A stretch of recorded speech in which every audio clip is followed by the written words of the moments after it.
Cyber నేరాల పట్ల ప్రజలందరూ అప్రమత్తంగా ఉండాలన్నారు ఎస్ఐ రవికాంతరావు. ద్విచక్ర వాహనదారులు తప్పనిసరిగా హెల్మెట్ ధరించాలన్నారు. పిల్లలు గంజాయి వంటి మత్తు పదార్థాల బారిన పడకుండా తల్లిదండ్రులు తగిన జాగ్రత్తలు తీసుకోవాలని సూచించారు.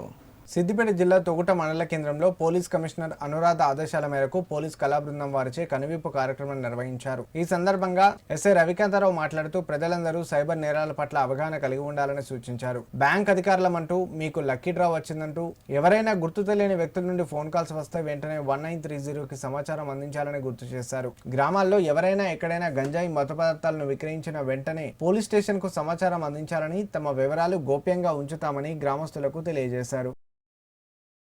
ఇప్పుడు అలాంటి క్రైమ్ ఏది కానీ ఇప్పుడు జరగట్లేదు. అంతా సెల్ ఫోన్ ద్వారా, ప్రతి ఒక్క మోసం సెల్ ఫోన్ ద్వారానే జరుగుతుంది. ఈ సెల్ ఫోన్ అనేది ఎంత మంచిగా పనిచేస్తుందో అంత చెడుకు పనిచేస్తుంది. సరే, మీరు మోసపోయిరా పోలేరా తెలియదు, కానీ పోయిన వాళ్ళు చాలామంది ఉంటారు రెగ్యులర్గా. ఇప్పుడు మీ దగ్గర ఉన్న పిల్లలు కూడా ఈ సెల్ ఫోన్ వాడే చాలామంది డబ్బులు కొట్టుకుంటారు. గేమింగ్ యాప్లలో పోయి అదని ఇదని దీంట్లో ఇన్స్టాల్ చేసుకొని ఉన్న పైసలన్నీ కొట్టుకుంటారు. అది మీకు తెలియదు. ఈ సైబర్ క్రైమ్ ఎట్లా జరుగుతుందంటే, చాలా మందికి బ్యాంక్ అకౌంట్లు ఉంటాయి. ఇప్పుడున్న ప్రతి గవర్నమెంట్ ఏం చేస్తుంది, మీకు ఏ డబ్బులు రావాలన్నా గవర్నమెంట్ మీకు సంబంధించిన బ్యాంకే వేస్తుంది. అవునా కాదా? ప్రతి ఒక్కరికి అకౌంట్ ఉంది. అయినా బ్యాంకుల అకౌంట్లో ఎవరు ఉంటే చేయలేపురి పైసలు పడేటి గిట ఒడ్ల పైసలు అన్నీ పడతాయి కదా.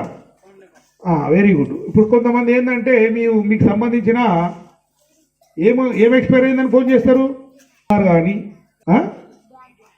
బ్యాంక్ వాళ్ళు ఫోన్ చేసి మీది ఎక్స్పైర్ అయిపోయిందని ఫోన్ చేస్తారు.